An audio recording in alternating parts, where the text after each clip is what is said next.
Ang eroplano na pinapagana ng goma ay maaaring paikotin upang mag-imbak ng enerhiya na magagamit pagkatapos para paandarin ang propeller para sa paglipad. At kahit na ang eroplanong mahusay ang pagkakagawa ay kayang lumipad ng kahangahangang katagal, kinakailangan pa rin ng oras para paikutin ang goma. Gusto kong gumawa ng makabagong wind-up na eroplano gamit ang makabagong paraan ng paggawa at supercapacitors na kayang i-charge sa loob lang ng ilang segundo gamit ang hand crank generator na magpapalipad ng mas matagal kaysa sa oras ng pagpapaikot. Ang pag-iimbak ng kuryente sa supercapacitor ay iba sa goma, pero magkatulad sila dahil pwedeng i-charge ang supercapacitor gamit ang hand crank generator para maghalika ng kuryente. Ginawa ko rin to dati sa isang proyekto kung saan gumawa ko ng malaking radio-controlled na eroplano na gamit ay supercapacitors, hindi baterya. Umabot ng mahigit 2 minuto ang manual na pag-charge at ang itinago ng lipad ay halos 2 minuto lang. Para mapataas ang ratio ng oras ng paglipad sa pag-wind-up, gawing mas maliit at epesyente ang eroplano. Karaniwang gamit para sa maliliit na eroplano na pinapagana ng goma ang balsa wood dahil magaan ito, pero matrabaho gawin, kaya gusto ko itong iwasan para sa mabilisang prototyping. Ay 3D print ko na ang eroplanong ito. Ngayon, ang 3D printed na plastic ay mas matibay kaysa balsa wood at hindi agad nasisira kapag bumagsak ang eroplano, pero 6 na beses din itong mas mabigat kaysa balsa wood. Para sa akin, panalo na ang kakayahan mag-print ng eroplano sa ilang minuto at kung maayos ang disenyo, naniniwala akong kaya pa rin itong pag-aanin. Kailangan lang natin ng madaling paraan para matakpan ang mga pakpak. Noong unang panahon ng 3D printing, mahirap dumikit ang print sa build plate, kaya gumagamit ng masking tape para magbigay ng tekstudong ibabaw at dumikit ang print. Iniisip ko kung pwedeng gamitin ito para idikit ang 3D print direkta sa tissue paper bilang ibabaw ng mga pakpak.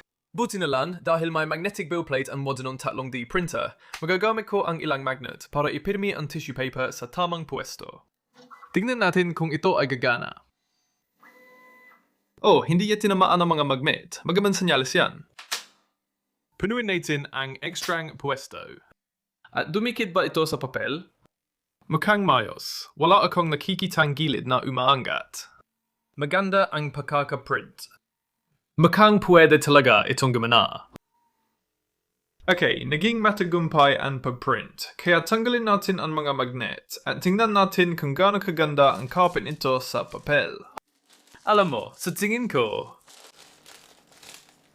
sobrang ganda talaga ng copy nito. At ngayon, ang kailangan ko na lang gawin ay tapyasin ang mga gilid at meron na tayong pakpak. Ang astig nun. Tinanggal ko ang sobrang papel sa pakpak, nag-print ng test fuselage na may dagdag bigat sa ilong para sa glide test, at nag-print din ng tail section gamit ang tissue paper technique. 3.8 gramo lang ang bigat ng glider na ito. Pero lumilipad ba ito? Sige, heto na tayo. Ang ganda ng pag-glide nun. Ang swabe ang lipad nito. Sige, ikumpara muna natin sa paper plane. Unahin natin ito. Mayos ang glide nito. Yung 3D printed na eroplano naman. Dahil sa magandang resulta ng glider, nagsimula akong magdisenyo ng mas malaking eroplano na kaya magdala ng supercapacitor at motor. Ang bagong pakpak ay na-print sa 3 bahagi at ginamitan ko ng kurbadong template at heat gun para hubugin ang 3D print sa airfoil. Pagkadikit ko ng mga bahagi ng pakpak, napansin kong sobrang marupok ito. Nag-print ako ng bagong pakpak na hinati sa 2 at dinisenyo ng mas komplikadong estruktura para mapanatili ang magandang hugis.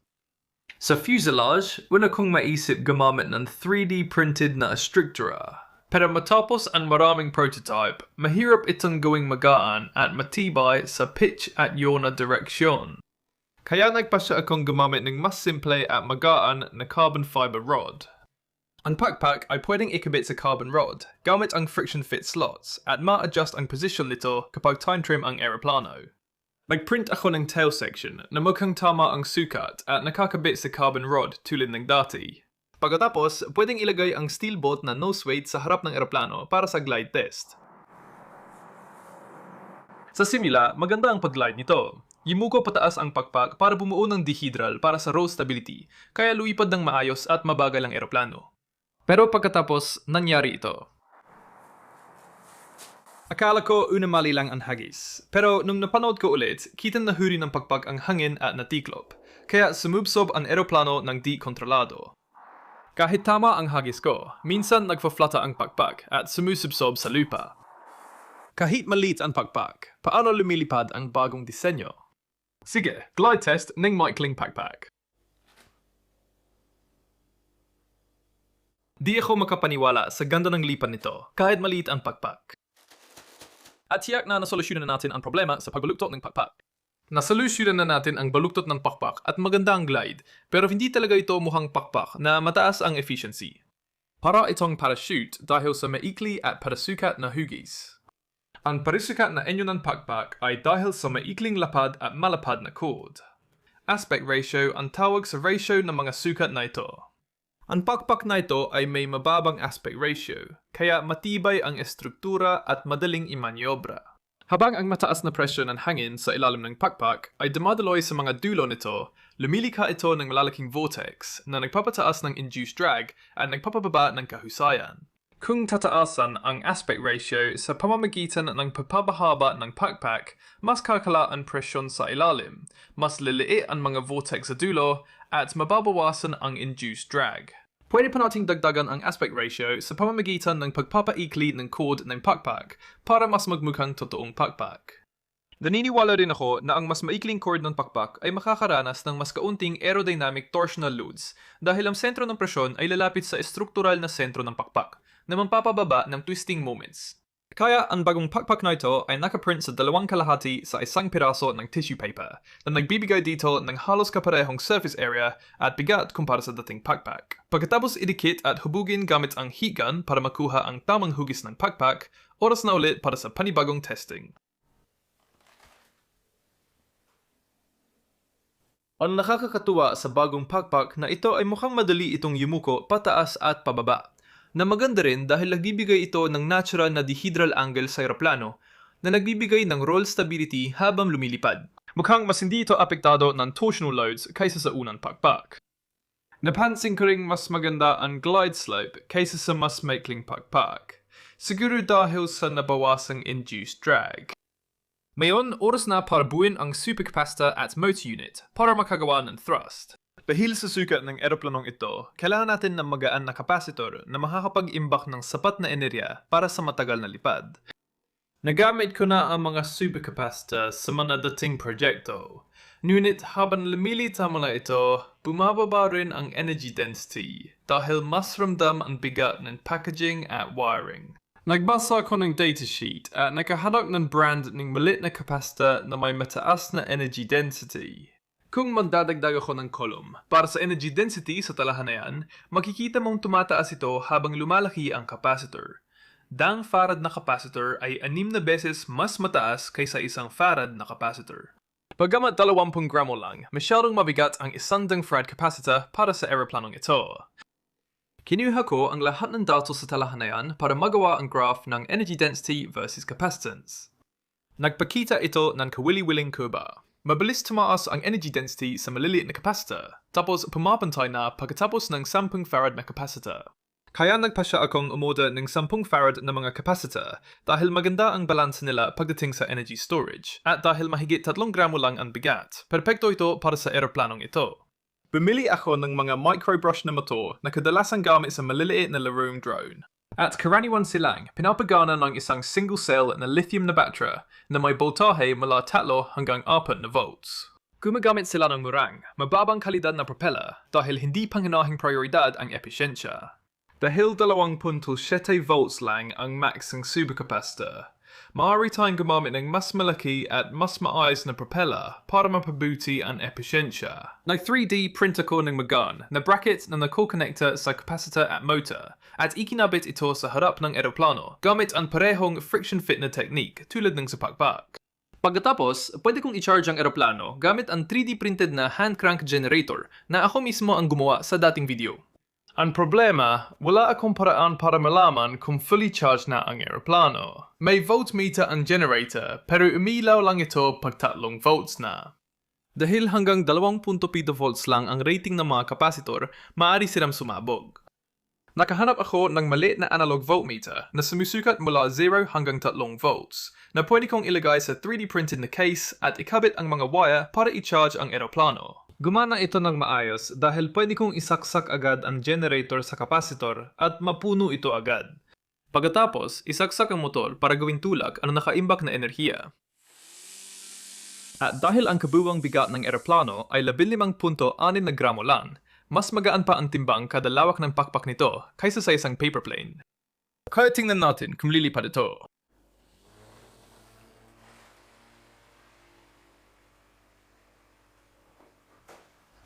Hindi ito tumaas gaya ng inaasahan ko dahil kailangan talagang umangat ang eroplano sa simula ng lipad para magamit lahat ng enerhiya sa kapasitor. Pero i-charge natin ulit at subukan nating mali. Hindi talaga sapat ang lakas ng tulak nito. Buti na lang, may mas malaki akong motor na dapat makapagbigay ng sapat na tulak. Nare-design ko rin ang mounting ng pakpak para itaas dahil nababawasan nito ang harang sa daloy ng hangin sa likod ng propeller. At dahil ang thrust line ay nasa ibaba na ng pakpak, natural nitong mapapaakyat ang eroplano sa unang bahagi ng lipad. Pag-ubos ang karga ng kapasitor, magli-level at dahan-dahang bababa ito para magamit ang lahat ng enerhiya at mapahaba ang lipad. Tama, kaya na yon ay araw ng pagsubok. Mga -2 degrees Celsius dito, pero walang hangin. Perfecto para dito. Ayos yan, ayos yan. Isaksak ang charge lead at nasa kalahating volt na agad, kaya siguradong may natirang kuryente pa. Pero kung paikutin natin ito, umabot agad sa 2.5 volt. Dahan-dahan lang. Eto na. Ay grabe, ang lakas niyan. Uy, nagpa-flutter. Naku po. Nahihilaw na ako. Nahihilaw na ako.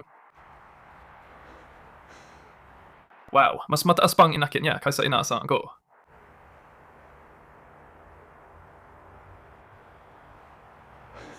Talagang maganda ang lipad niyan.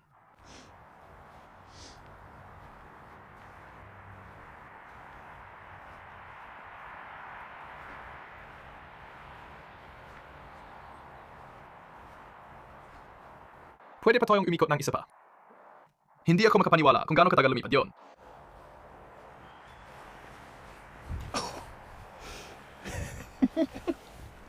Ang astig nun. Tama, pagkatapos ng lipad, kalahating volt na tayo. Tingnan natin kung gaano kabilis ko ito mag-charge.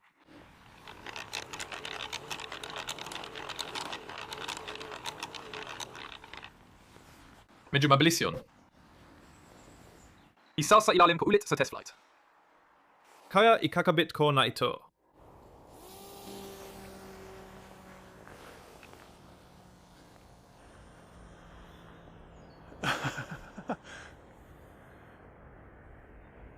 Maganda ang lipad niya at mataas ang narating.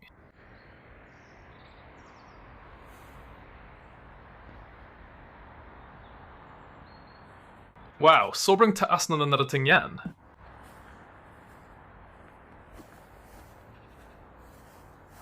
Huwag kang lilipad lampas sa barcode. Pakiusap, kasi lalapag ka sa basang damo.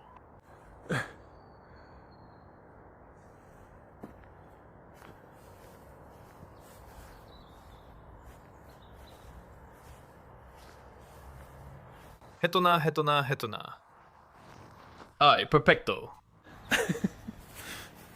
Pagkatapos ng 2 matagumpay na lipad, nirecharge ko ang eroplano at sumubok ulit. Nahirapan ang eroplano tumaas. Akala ko baka nasipsip ng tissue paper ang moisture dahil sa malamig at mahamog na panahon, kaya nadagdagan ang bigat ng eroplano.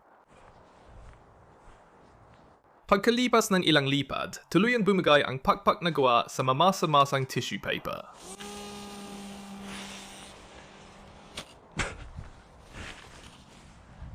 Pinilitan ko ito ng mas maikling pakpak na nasa kahon kasama ng ibang ekstrang pakpak. Pero ayaw rin nitong lumipad.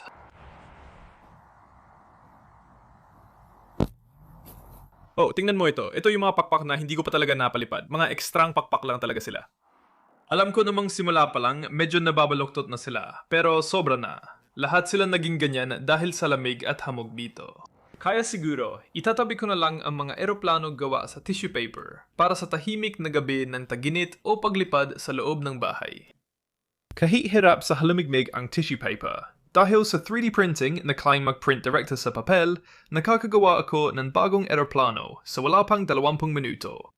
At para sa isang eroplano na lumilipad ng 45 segundo mula sa 4 na segundo lang ng pagpapaikot, masasabi kong pinapatunayan nito na ang mga supercapacitor ay tunay na maasahang paraan para gumawa ng modernong wind-up na eroplano. Maraming salamat sa panonood.